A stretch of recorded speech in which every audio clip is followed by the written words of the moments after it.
The Growing Up Brooklyn podcast is a Black Sarah Gaming production. Welcome to the Growing Up Brooklyn podcast. I'm your host, the coach Ty. And on today's episode, we have a very special guest, the big sister, somebody that I've known, and it's going to sound like a large number, but I've known her at least 35 years of my life. I'm wearing this shirt particularly because this is the housing project that we grew up in, Boulevard Houses. Shout out to everybody from Boulevard Houses. She's the host of the Pillow Talk podcast, which is on Facebook via Playtime, and she'll have new episodes dropping soon. I'd like to welcome you. Again, this is a very special welcome, number one, to Miss LeQuana Fuller. Thank you. Thank you for joining the podcast. Thank you for having me. Hello, everyone. How are you? No, I'm good. And you look amazing. And I know, you're like I said, you're the big sister, and you're somebody that I've looked up to, somebody that's definitely, looked out in our tight-knit community. And one thing I shared is that where we grew up in Boulevard on Ashford Street, it was really a family element. Like, if I was caught doing something wrong, your mom or your dad, hey, none of that. Like, that's when growing up was really growing up. And that's one of the things I wanted to bring to the podcast. And like I said, definitely wanted to have you on. Like I said, we got stories for days, and we're going to talk stories and talk shop. But I like to open up the podcast with the first question is, what is your earliest memory of growing up Brooklyn? Wow, my earliest memories. This is going to sound so weird, but in reference to our housing project where we grew up, as you referenced, Boulevard, I remember the first time I was allowed outside by myself. And I met a choice few individuals from my building and the next. And I was an only child. I don't know if you realized that I was an only child until I was 12. So I was the oldest sister, like you said, but Right. even to my siblings. And everyone else my age had an older sister or brother. So yeah, it was like a kind of a initiation type thing when I was allowed to go out the first time. We were sitting in front of your building, as a matter of fact, but there was a few female friends that were my age, maybe a year difference or whatever, but they had their older siblings. And so whoever was, I guess, the roughest, toughest at the time over there, they were egging her on to kind of start trouble with me. And it was that day that set the precedent for years to come, because it was somewhat like a passing of the torch. Like, you have the juice now, because, I had to set the tone. I was the only child, Yeah. So I had to set the tone. I'm not the one to be picked on, older, younger, in between. I'm not her. And for the record, everybody, she had them hands. She was her back in the day. She definitely had them hands. She's mild-mannered now, but she definitely wasn't somebody to play with.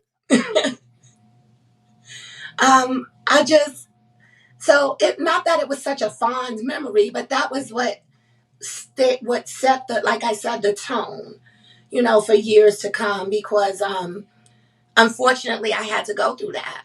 And it was somewhat of a bullying, because it was older teenage girls picking on me, being a single digit individual, being allowed out by herself. And here it is, they're all in doubles, like I said, multiples. Yeah. And they're surrounding, kind of setting up, little fights and stuff. And it was crazy, but that's just a memory I have. Not so fond, but just a memory. Yeah, and I'm sure the people probably look back and they think twice about it. I think about some of the people, and again, I'm the oldest of seven, so from a big family, and like you said, I remember when I was allowed outside, it was a whole new world out there. I was like, hell, all these damn people, you know what I'm saying? And like I said, our buildings, were connected, which was cool. Right. And that's what made, our area, Boulevard Houses, and particularly our side on Ashford Street, just like I said, very family oriented. And as we all got older, everybody just became closer. And then as we all moved on with our lives, through Facebook, we all remained closer. So yeah, I love that part of it, that aspect, that we have a close-knit bond with our side. Like you said, I don't know how the middle was, or how Skank was, or right. any of the other avenues and, within our community. but ours was tight knit, like you said, like a family. No one else's parent can see you doing wrong or see you hurt and not help, or Right. look out for you or tell you to go, do the right thing instead of whatever you was doing, incorrectly. So I definitely agree to that. It was a family knit oriented block, you know? Right. So what was some of your favorite hangouts back then? Let's say maybe circa, let's say maybe let's go into your early teenage years, so maybe in the mid '80s or so. What was some of your favorite hangout spots to go to back then? Um, okay, so my grandmother lived in Linden. Hmm. Oh, So I was a go-between, even when there was beef, so to speak, between the two projects, I right. was a go-between. And then I have friends across the boulevard Hmm. also, and some family. So I would go on Miller Avenue or Warwick, Hendricks, Barbie Street, some of the houses, some of the homes. But to be honest, my roots before I even moved to East New York is from Brownsville. Okay. So I hung a lot in Brownsville. And being that my first high school that I went to was in Manhattan, I went to Martin Luther King. I hung out in between. I was in the performing arts. So Right. I hung out with that, genre of friends as well. So I can't say favorite hangouts because I have friends from all walks and all over. So I was a little bit of everywhere. I was a little bit of everywhere. Nah, you know what's funny? I was just on a podcast last week, and I knew somebody. He lives what we call across the boulevard. And for those that don't Hmm. know, from our side of Linden Boulevard, if you lived anywhere on the other side of Linden Boulevard towards the train station, we considered you across the boulevard. It Across was the like a boulevard. it was like a But I whole new wonder, world. in the reverse, what did they consider us? The projects? Probably. He didn't even answer that question, but I'm gonna have to ask him that question. Like, and again, if anybody's watching this episode in the comments, if you lived across the boulevard, what we considered across the boulevard, what did you guys call us? Another Right. fun, because another funny thing was I found out like people that I met from Brownsville. Funny that you mentioned that. Like Brownsville considered East New York the hood. I was like, Brownsville was always the hood. Like to us, like if you in Brownsville, oh, you Right. live in the hood, and I they thought of think East New York as a hood. I think in our younger years, Brownsville was more notorious, so to speak, and Hmm. then East New York became more notorious for some of the negative things as to what we reference as quote unquote hood or ghetto or whatever we're saying. It's like how the torch gets passed around from city to city as far as the murder capital. Yeah, yeah, I think that's what happened is that it was a higher amount in our younger years in Brownsville, and then it flipped and it became that the case for us, in our area in East New York at an older age. So I think it was a transference of numbers. yeah. And I think that had, to your point, that had a lot to do with the 75th precinct because a lot of people, Hmm. like even growing up, for me, I didn't realize East New York was so big, and East New York actually went so consider behind us, which is now the Gateway Mall, and all the way up to Jamaica Avenue, up near Broadway Junction, like Exactly. all that's considered part of East New York. So you don't realize Yes. how large it is and how, when you look at Brownsville, it's actually small in comparison to All the way to East. City Line, the Yes. J train, Yeah. the furthest east you can go in Brooklyn before you hit Queens, Howard Beach, Yeah. there. And all the way right at the edge of Brownsville, like some of the projects that were like in the Jeff area, where I thought that was Brownsville, that was all All East New East New York. York. Yeah, I Yeah, think up until like Junior Street or something like that. I think Junior Street was the cutoff, was was the the Brownsville line, cutoff. right? Yeah. So yeah, we're huge. We are huge. Yeah. And again, I just, you just didn't think about it then until, like I said, I think there was a thing on the 75th precinct that I watched, and I was just like blown away, like how much area that one precinct had to cover. Like it was just insane. And I think in numbers, population wise, also because we have the condos, the projects, as well. You have Starrett City, you have Fairfield, Yeah. You have, Ceplo, um, what is it, the Towers, you have Linden, Boulevard, et cetera, Penn And they go like Workman. pink Yeah, houses in so those are Cypress. Yeah. numbers because the houses or the other side where the tenements are, they don't have as much in population. So our population is probably more grand, even not if not land space, but just because of the height and the numbers of apartments per building. Right. And like I said, it's I call East New York like the housing project capital of the world because I don't think any section, and even if you go into Manhattan, Staten Island, like there was no section that had so many housing projects.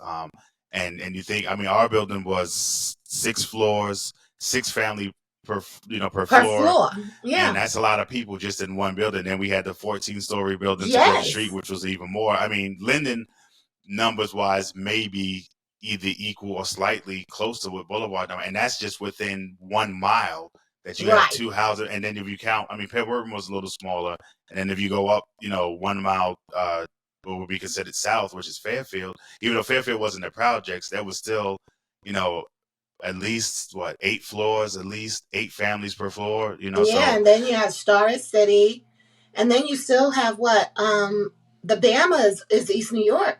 That's East New York. yeah, oh yeah, oh yeah. Shout out And to then anybody for the so Bahamas. yeah, you have like you said, I always get them confused. I feel so bad, but this is just my age, y'all. But what is it? Not what I'm thinking of, not Ceplo, but if you're heading towards what used to be TSS, but now it's the movie theater, Oh, Linden Plaza. Linden Plaza, and then the Linden other Plaza. two, So that's Cypress Cypress, and Pink and Houses, and Pink Pink Houses. Houses. Yeah, So we have projects on projects on projects. Is my point, yeah, yeah. And that's why I say, a true testament to our side of Ashford Street. And I think you brought this up earlier. This is how well a lot of us are doing, and how well just between 872, 884, 908, and 920, just in that small stretch of 4 buildings, how great. Like a lot of, I would say, at least 90% of us, and I could be high or low, but at least 90% of us Mm-hmm. that I know of are just positive. We got teachers, we got first responders, we got Mm-hmm. people in all walks of life that just from that small stretch. And I just think of that small circle that we had growing up, that, Yeah. how well we're doing. And that's just a testament to our parents. Funny story.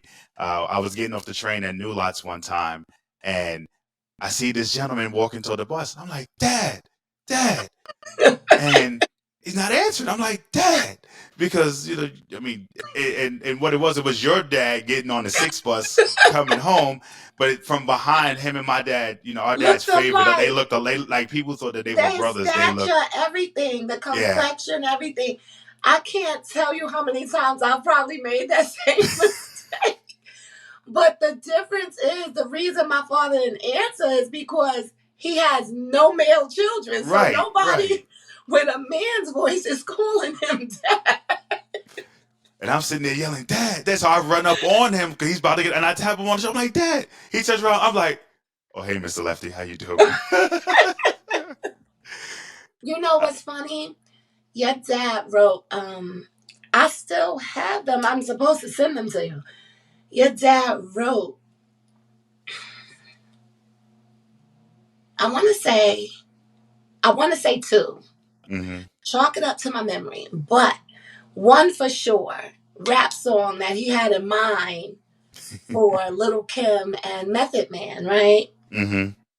And he gave it to me. He was like, you have a rapper's voice. You need to.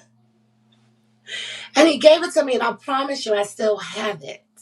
Wow. I promise you, I still have it. So I have to get it to you so that you can, see what your dad had, come up with or whatever. But yeah, that just goes to show because our fathers were close. Yeah. They yeah. grew up together. Yeah. And you were real generous in those years. And I appreciate it, saying only the 35, wink, wink,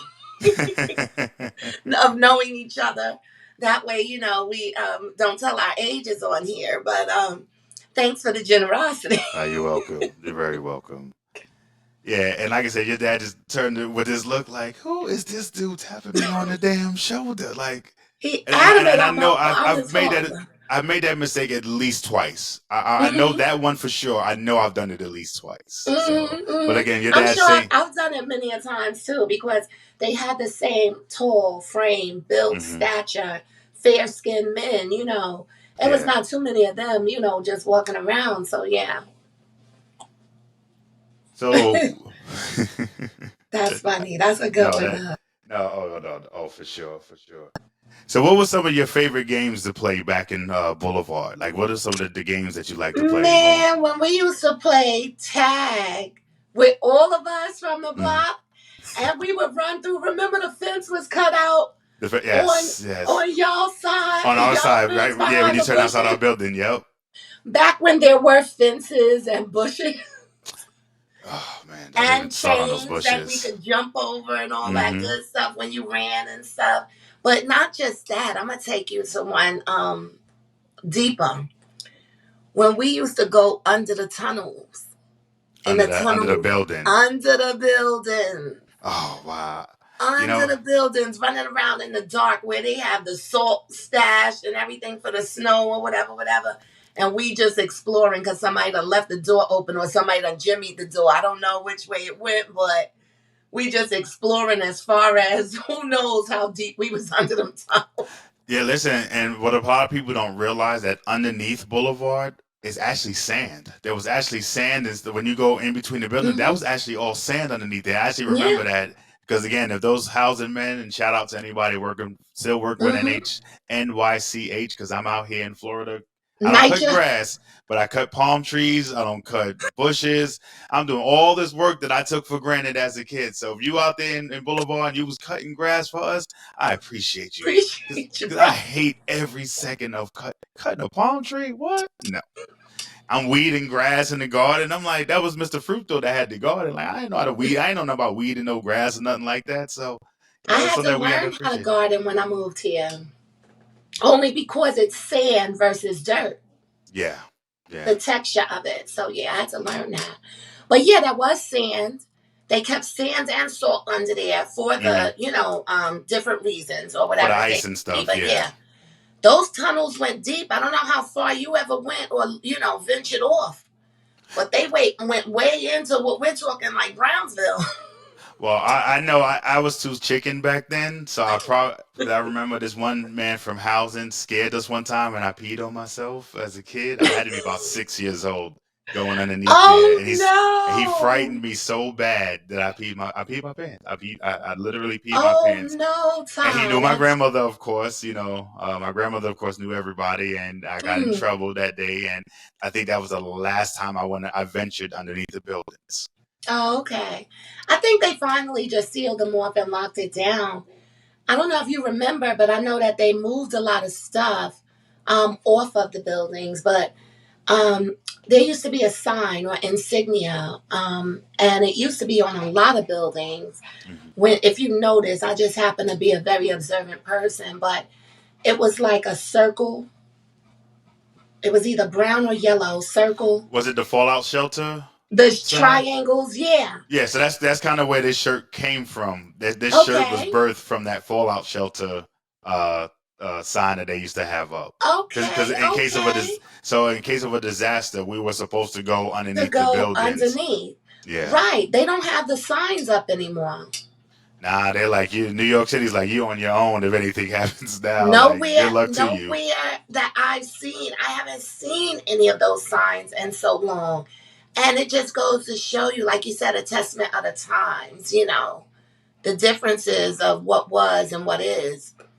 Well, I But I actually even mean, I actually even remember when they used to burn the garbage. I don't know if you remember the incinerators. They used to burn our garbage, and then the smoke would right. come up through the chimney and stuff like Yeah. that. And Mm-hmm. I mean, they're far from that.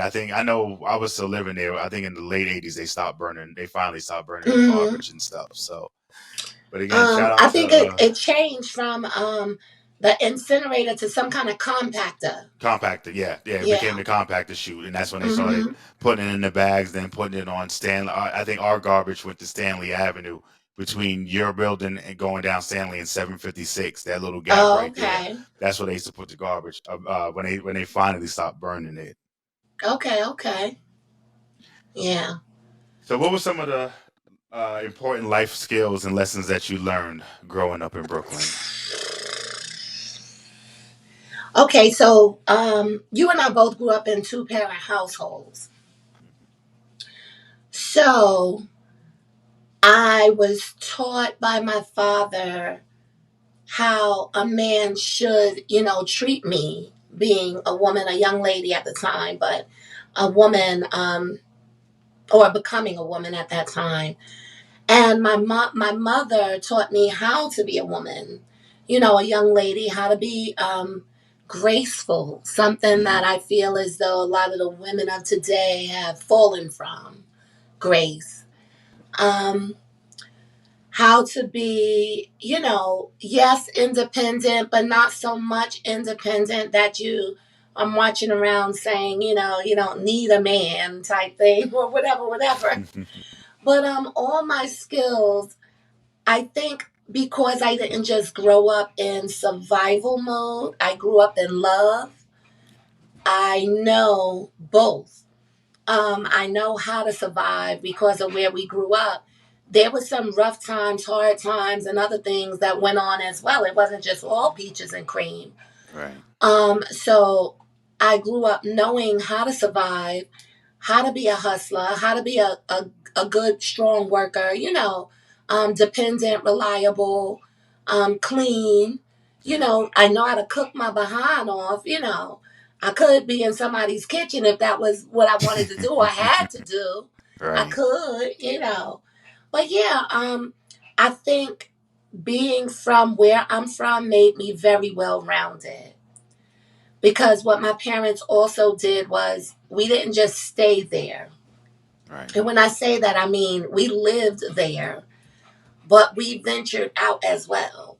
Like my family, we would go in like 5-car entourages and sometimes vans as well to IBM Country Club or Peak Skills or the Catskills or, Wow. everywhere else. The beach or wherever, Reese Beach, the park, the amusement park, Coney Island. So we didn't just sit stationary on in the projects. And it's funny because as a kid, sometimes I used to cry and be like, I don't want to go. I was with my friends, and Mm-hmm. they'd be like, oh, they gonna be there, you know, So not to throw shade or anything, but it does teach you certain things Right. about getting up and getting out, or growing up and growing out, and not staying stagnant in one place per Right. se. Right. And that's what I used to do. So my aunt Lynn worked in 218, and I used to go back to the school and talk to the kids, and used to tell them like, growing up in the projects doesn't have to be your end all be all. And just as you're saying, you guys were getting out and experiencing different things where, unfortunately there were a lot of families that didn't get to experience that. And again, it's just a testament to our side of the project. And again, I'm going to say it over and over again. We grew up on the best side of Boulevard. For Can sure. nobody say can nobody say anything less? And it's not that No. anybody's doing bad. Just again, just how close and tight knit we are, and we see each other like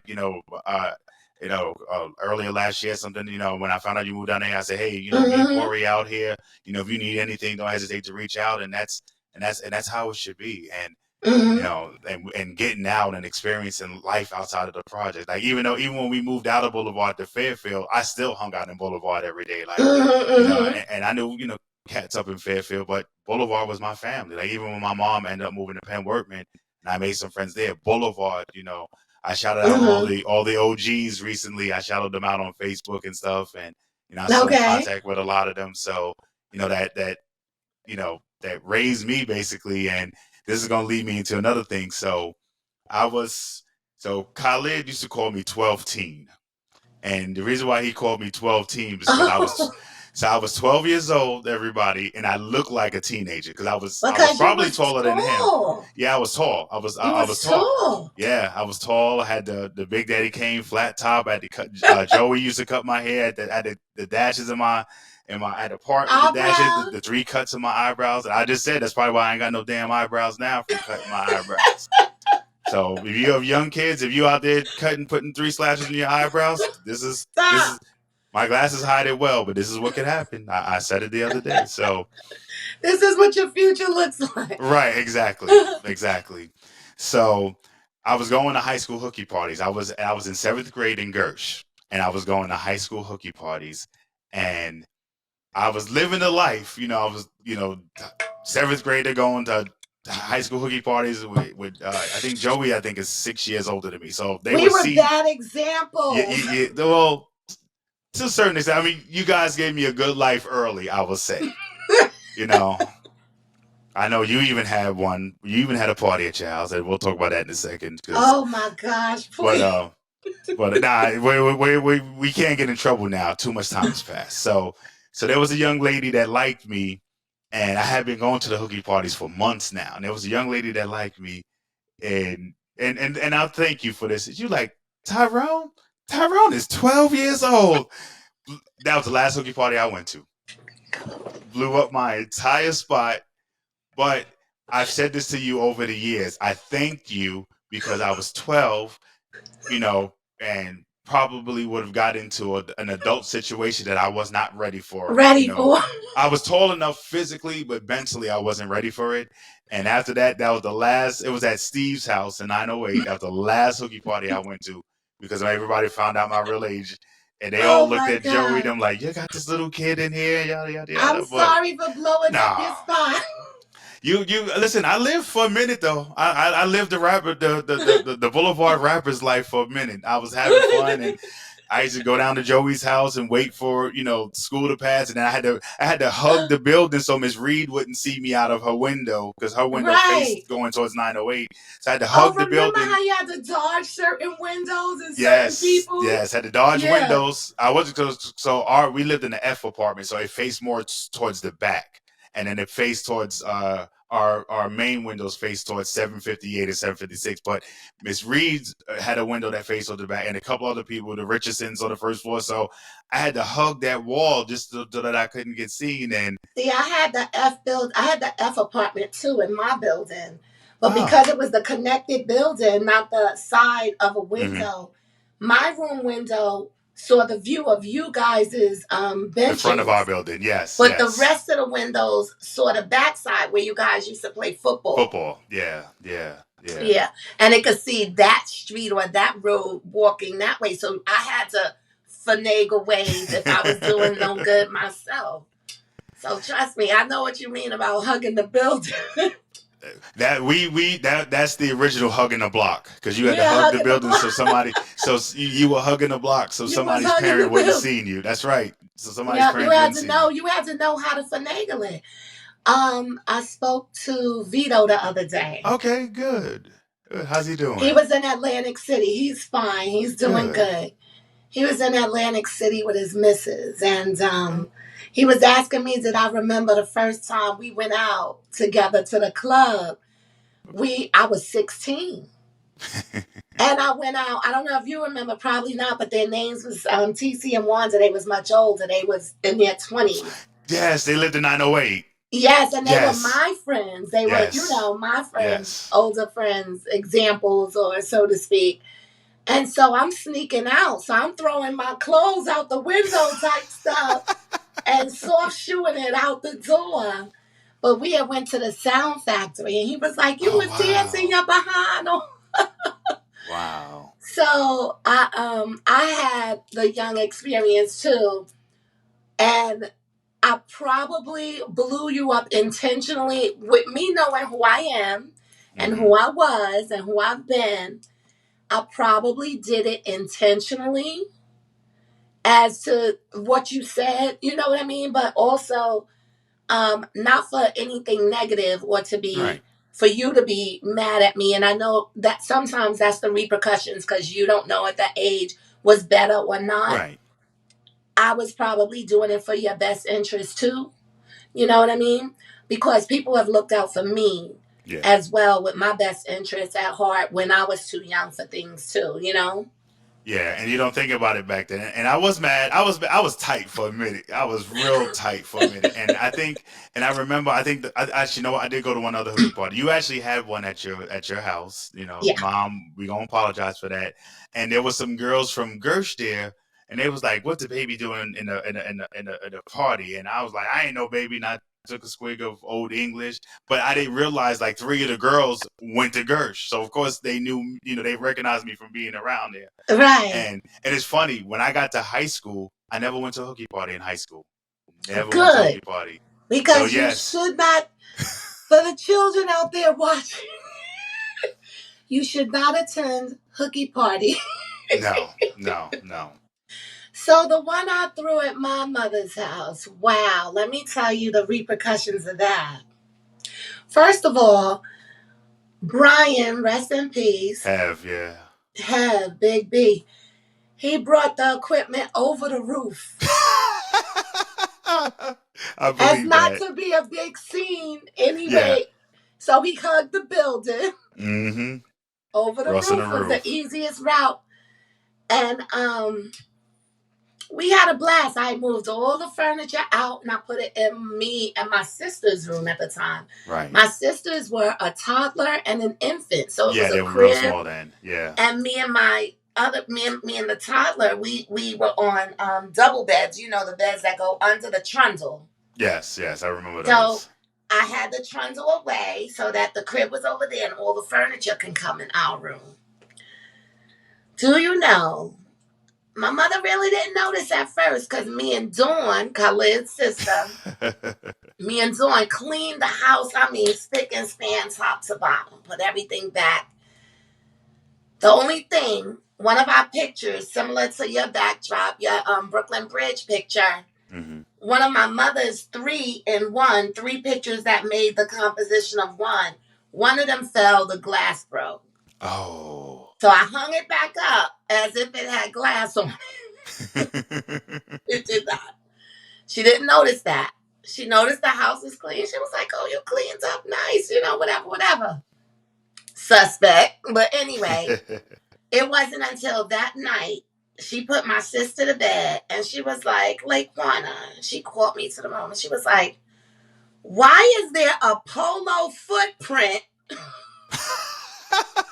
Because everybody loved the polo boots back then. In my daughter's crib. Wow. So because all the furniture was in that room, I guess someone stepped in the crib to get around, for a little hidden corner for them to smooch and pet and whatever. Right. A freaking polo from the polo boots, a polo footprint, Joey. I swear to God, that's what I was probably thinking. No, that's the person who popped in my head because he always had the nice polo boots. That was the first person that popped in my head. We all had them. He always wore them. Yeah. Oh, Joey.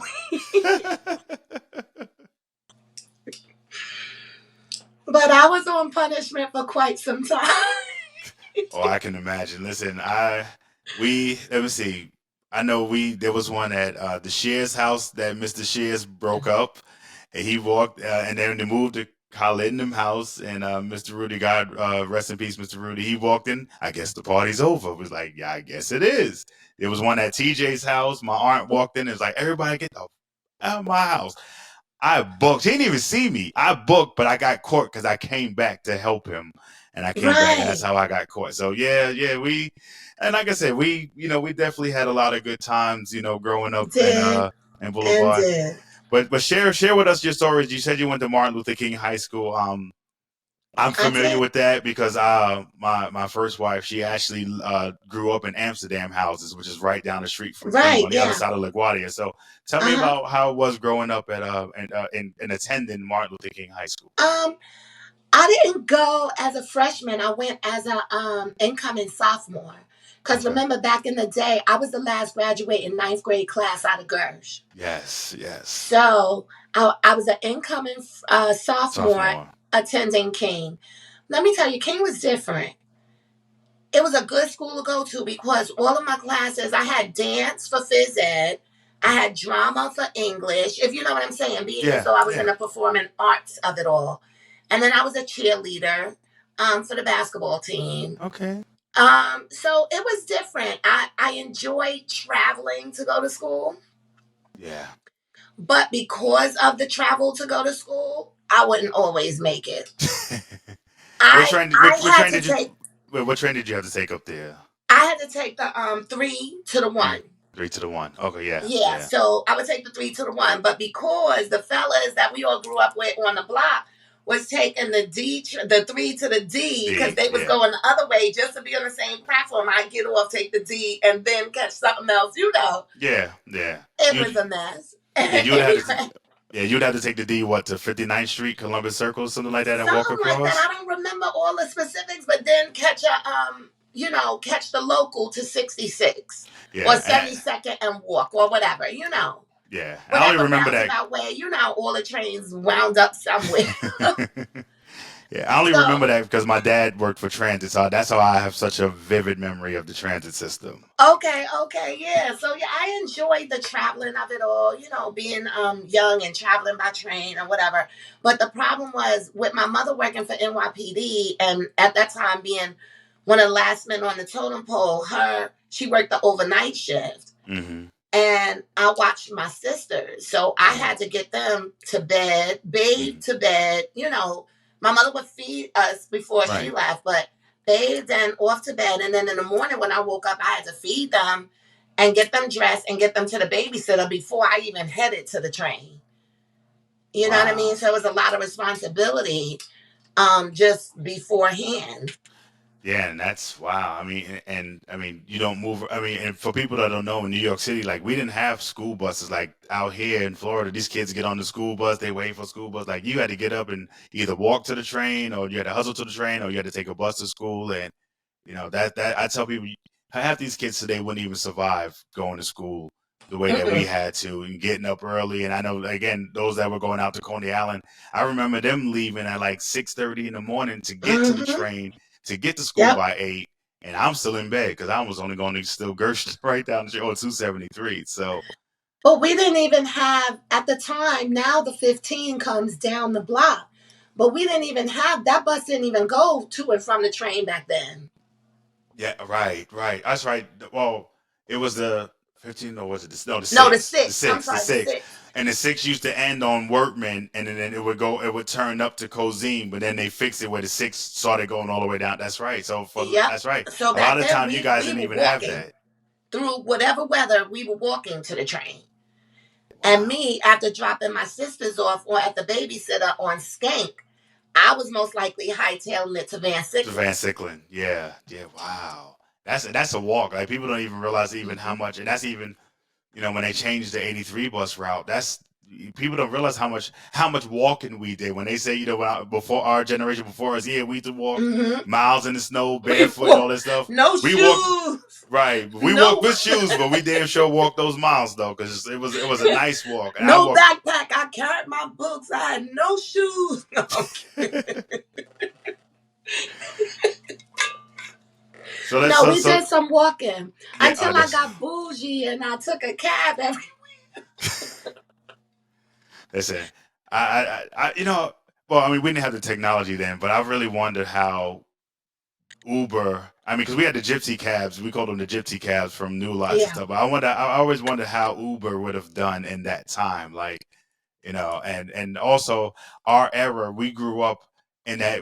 Again, we grew up. I tell people in the best generation because we knew what it was before cell phones, and so like our parents didn't grow up with cell phones and stuff like that. I mean, they had the rotary phones, Mm-mm. and we grew up where it started in the '90s, where it started to transition. Then the internet got popular, and I tell people that's how I got lucky in my work life because the internet was just popping, and I got into it early where I was able to take off like ahead of my father's generation because Mm. they didn't experience. They would sell paper and pen and pencils, Yeah. where I was in my early 20s everything was on computers. So we definitely grew up in a great time.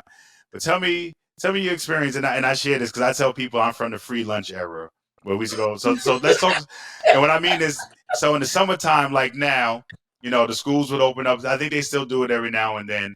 The schools would open up in the summertime, and we go get lunch, we go get breakfast, come back, play some Skelly, go get lunch, come back, play some Skelly. You girls were playing Golly. hopscotch or double dutch. But tell me, give me a typical summer day. Let's say it's August 13th right now. So if it's August Right. 13th back in, let's say, the early to mid 80s, what would your typical summer day be like? I was definitely in the summer. I was being watched by my aunt because, my father was either working and my mom was definitely working, whatever. My father was either hustling or working. And my aunt had me. And most likely she was braiding my hair, whatever. So because my aunt had me and probably some of the other cousins, we definitely went to free lunch. You better believe it. If we didn't make it to free breakfast. But free lunch was definitely on the menu. That's right. So, and that's if I didn't go to a daycare that took us to free lunch. But she would probably be doing our hair in the morning, whatever. I remember because she didn't have a job, she was heavy into the soap operas. So me, young, I was heavy into the soap operas during summer. So, the summer days. So when school started, I was concerned about missing my soap. Missing the stories. That's right. Erica Kane. Come on now. Yes. But we definitely hit up free lunch, whether it was me and my babysitter or me and the daycare I went to. They all took us to free lunch for sure.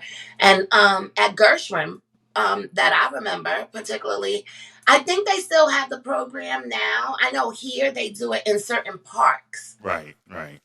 They offer it, and you go to that park at that time and you can get a bag lunch or something of the sort, which is the equivalent of what we're saying free lunch. Us, it was in the actual building setting. Right. And we would go line up like we did during the school year and you got your lunch. But the summer, oh my gosh, what didn't we do on a summer day? I remember the circle. Oh, yes. The circle was a part of my everyday occurrence. Like, if I didn't visit the circle, something was wrong, Yeah, that was the spot. Yeah, you had to walk the circumference of the block at least, not the whole block, but half the block to find your people, all of us, and what's happening at, Oh, yeah. The circle, the barrel. The circle, the happening spot. That's right, the barrel. All the stuff that they took out. Now there's an elephant, I think, that sprouts water. I don't know. Yeah, because the sprinkler, if you remember, the sprinkler used to be across the street by the 14-story buildings. And I know after I had moved out, then when they redid the park, they put a sprinkler on our side. And that kind of ruined it to me because you would go across the street and we would call that High Boulevard. So on our side of Boulevard, if you lived across Stanley Avenue, you lived in High Boulevard. Boulevard, yeah. And that's just, again, how weird we were with naming stuff. But that's where we meet up with them, or we'd be on the sprinkler, or we'd be in the green courts playing basketball. And now we actually called that the square, the basketball courts. The square? The square. I mean, we called that High Boulevard, but when they was going to play basketball, they'd be like, "Oh, we at the square." Wow.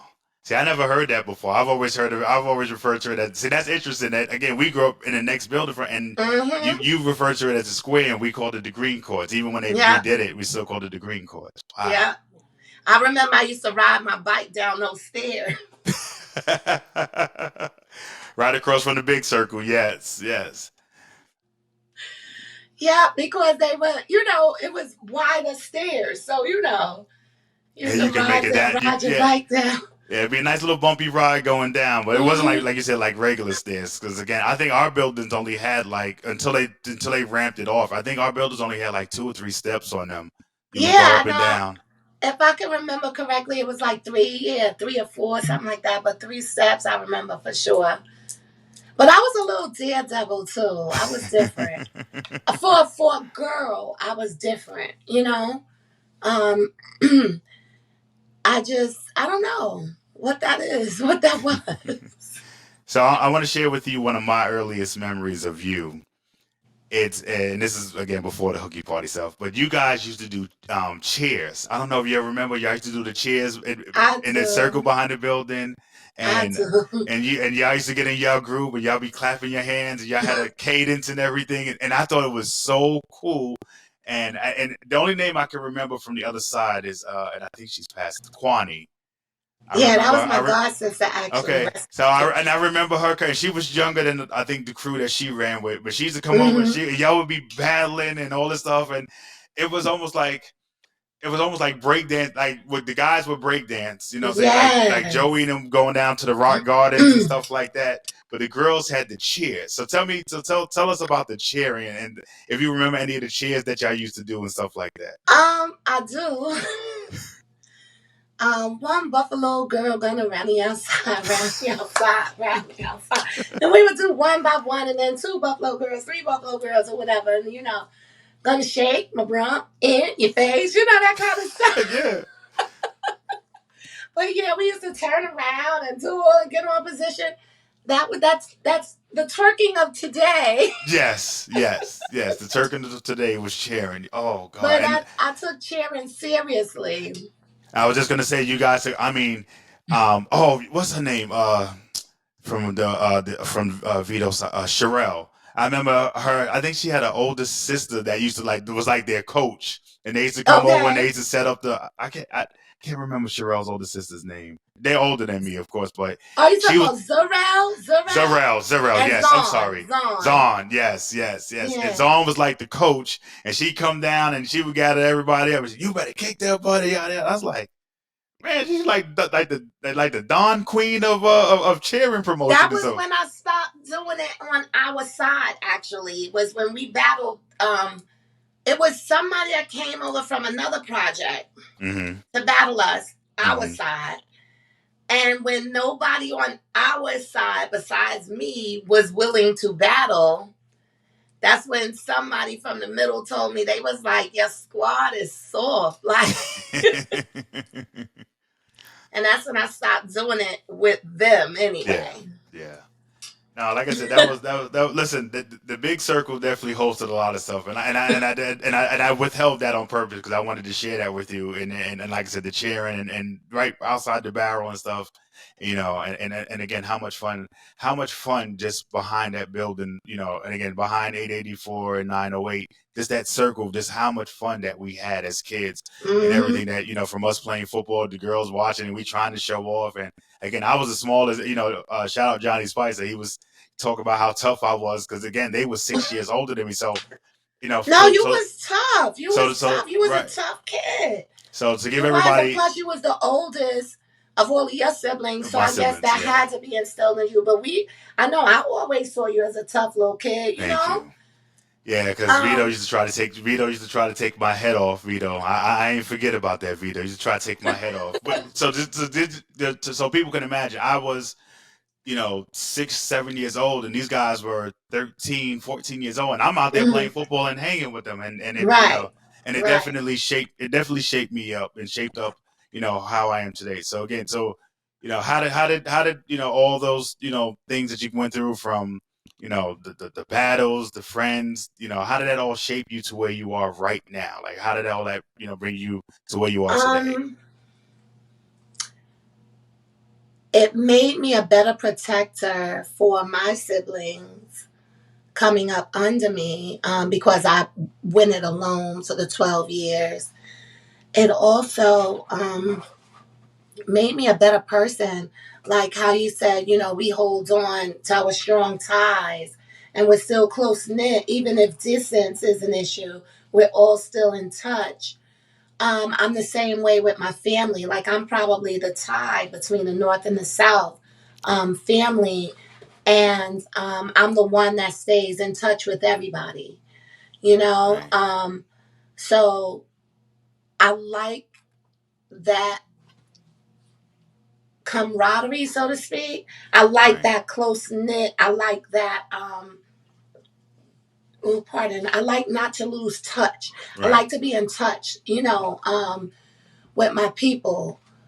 And I think I got that from that because regardless to if my ace wasn't home right next door, I could always go downstairs to the fifth floor or the fourth floor, grab somebody else, the third floor, somebody else, or come to y'all building, grab Candy and Nitra and whoever, Michelle, Keisha, whoever. Yeah. It was going to be a good day because it was enough people, to go around. So I can't claim a best friend because I was like a friend to all. Everybody. Yeah. And also Even though Ashford was my side and, through and through, I have friends all throughout. Yeah. You know? Yeah. So I never, like how who the besties was from your building, for instance, they're still besties. Yes. I didn't necessarily have that. I had a couple of friends in my building, but none were really besties. And we're all still close. As a matter of fact, me and Dawn are still like this. Yeah. Yeah. But yeah, I have friends all throughout from, there, like I said, to Brownsville. And I am that way, even where I've lived in the 5 different states, Florida being the 5th. Mm-hmm. I have friends from everywhere. Yeah. Everywhere that I've lived. I enjoy and I rep hard where I come from, because it did shape and mold me and build me into the young lady that I am. I say young lady, I throw that young around so easy. But it did mold me into the woman that I've become, amongst a lot of other things, that played a part. But Boulevard is definitely in my heart. I was there since the age of 2. Wow. Originally, we lived in apartment 6D. Oh. And then when I was in the 1st grade, we moved to 6F. Okay. Yeah. So, Boulevard is through and through these veins, That is definitely where my roots are, but my branches are a little bit of everywhere. Right. Mm-hmm. Right. So yeah, and like I said, I bleed. I got the Boulevard shirt on today, and again for this special occasion, and I definitely want to thank you for for coming on and being episode 1. And like I said, I chose you for a reason, because like I said, you were the big sister, and you saved me. We talked about it earlier, but you definitely saved me, and like I said, I shouted out the older bros, but I definitely got to give you your flowers and just thank you for everything that you did, and checking me and just being that big sister. Like I said, I mean, TJ was my cousin, but like my older brother, but you were the big. I have several big sisters that all, Tay Tay, Nitra, everybody that you shouted out earlier that just, that always looked out. And that's some of the things that I miss. And that's one of the things I wanted to bring back with this podcast, just not just to share our stories and other people want to share their stories, but just how close and tight knit that 4 stretch of buildings that we were, and I know, I think there's still a couple of families still up there. I got to make my way up there. I haven't been up there since, I want to say 2015, 2016. It's been a while since I've been back. Oh, yeah. I was just there, on Father's Day weekend. How was it up there? I was up there. It was nice. I'm going to tell you the truth. I missed the majority of everybody. Only because my daughter was graduating was the real reason I was there. Okay. But since she was graduating during the week after Father's Day, I made it a trip so I would be there the weekend of Father's Day and the Father's Day thing that they do at Gershwin Park. And then they had a tribute at 273 as well. But I kept going back and forth in between. I kept missing certain individuals. Right. And then my family gave me something in Jersey for being in town to see all of us at one place. So I could see all my family at one place for me and my son and my daughter. So I went out to Jersey, and then by the time I came back, they were shutting down Gershwin Park. And so everybody was in 273 Park until about, 3 in the morning. So I hung out, broke day a little something. But yeah, I missed probably most of the major players. And I mean, I took a few pictures to prove I was there. I was here. No, you was there. You was outside. You was definitely there. Right. I promise I was there. Right. But yeah, I saw Sherrod. I saw Vito. Okay. I saw my cousins. I saw the family. I saw my grandmother, which is very important. Yeah, she's getting up in age. So yeah. I saw my dad, of course. So yeah, but it was different seeing it because Linden, first of all, has a complete facelift. Wow. If you haven't seen it, no, I haven't seen Linden in years. Even in pictures, Linden is like gray and burgundy. Oh. And it's not even brick. It's Oh wow. concrete. They redid the whole side in it. Wow. And the inside is something else too. My grandmother's apartment has been Hmm. renovated. Wow. Really nice, you know. Yeah, I know So Boulevard. I know Boulevard went private. I don't even think New York City owns it anymore. I think I Boulevard don't went think private. there's many NYCHA left. I don't think, and NYCHA stands for, the New York City Housing Authority. That's what we Right. called it for short. Hmm. I don't think there's many of them left throughout the city because I think they all have been privatized or bought out by Wow. private owners. Hmm. Wow. And I think that started like 3 years ago. I would have never thought that basically they turned Boulevard almost into like almost mini Fairfield. Fairfield flipped the condos. Now that I mean, they'll be selling them those apartments at some point. It seems that way.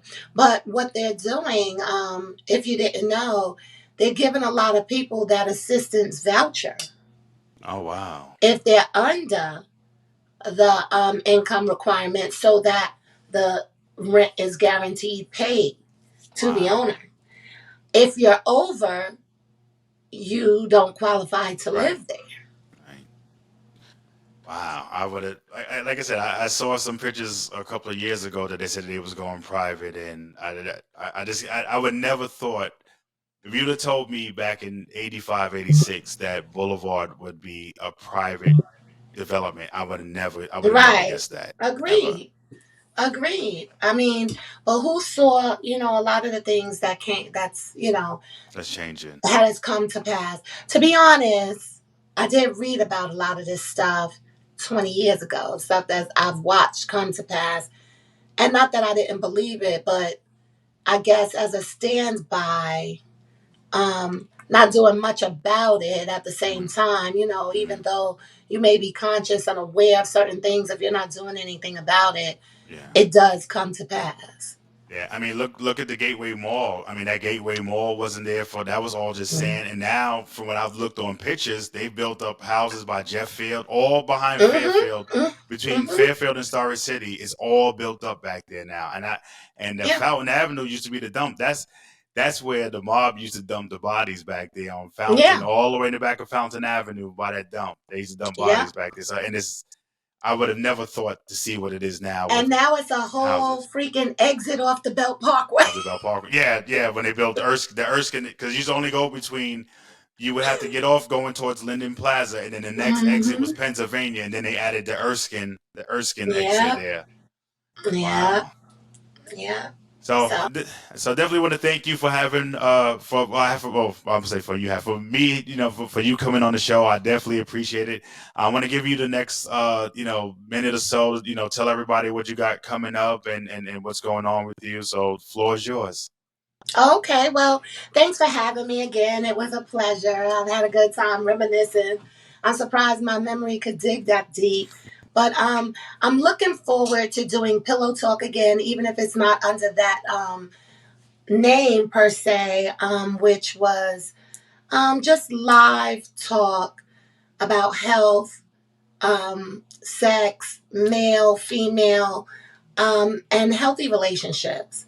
So it was just a general conversational piece, if you will. So I'm looking to bring that back on an individual level since the platform is no longer there for Playtime Worldwide. And that's all I got coming in the works thus far. I mean, I have adult children. I'm out here living.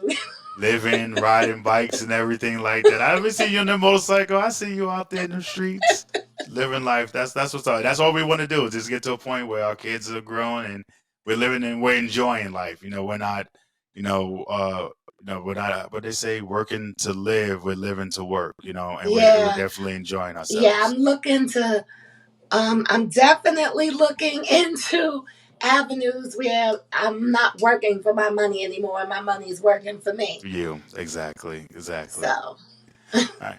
So as I always like to end any podcast I do, you could have done anything in the world, but you spent it with me, and I appreciate it. Yo, big up Brooklyn. Yo, I'm out. Peace. peace.